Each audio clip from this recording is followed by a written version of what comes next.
Have you ever lost a loved one due to a terminal illness? A grandparent? A friend?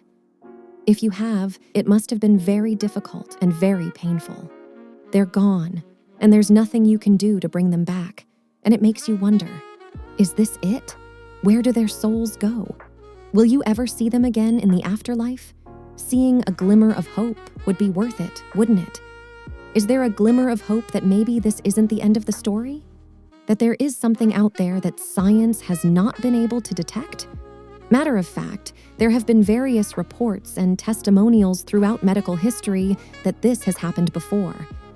The phenomenon has even been given a name: terminal lucidity. Many people see it as an event of peace, transition, and even comfort.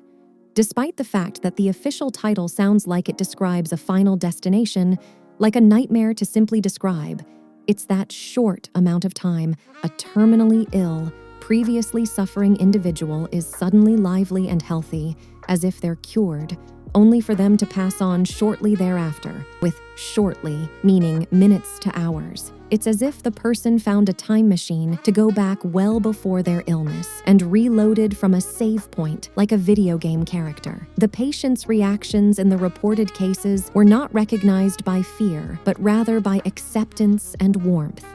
It has also been noted by surviving family members that this period of normality has helped them deal with the inevitable loss. But before we take this final bonus for granted, let us ask ourselves, why is it that this takes place? There have been too many documented and objectively reported cases of terminal lucidity to ignore as a one-off or momentary delusion. Given that it appears in entries even as far back as the 1400s, it's clear that this wasn't just a passing crazy or a short-lived epidemic. The answer for now is we don't know.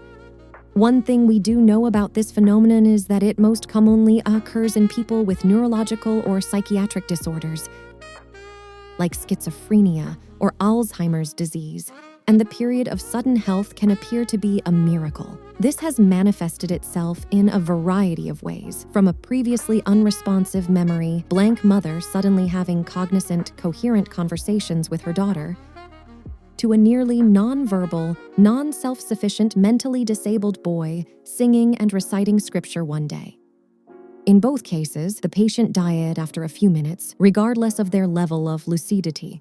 The physician Hippocrates, yes, the one who coined the Hippocratic Oath, wrote about this phenomenon of mental illness symptoms waning as death approached in ancient Greece. In the past, it was thought that the human soul was able to break free of the body's illnesses, resulting in a sudden resurgence of health. Some scientific theories, such as that the nervous system is stimulated by pain, or that a massive amount of neurotransmitters are released as a last-ditch effort before death, have been suggested to explain this phenomenon.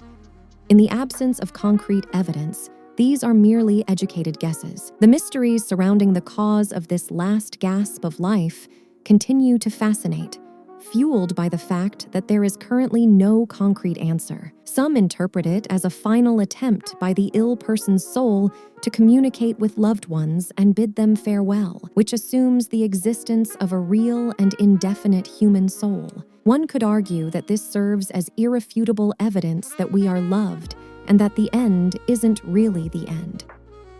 What are your thoughts about terminal lucidity? And does life really exist after death? Comment below and don't forget to like, share, and subscribe to watch more videos like this. Take care and see you soon.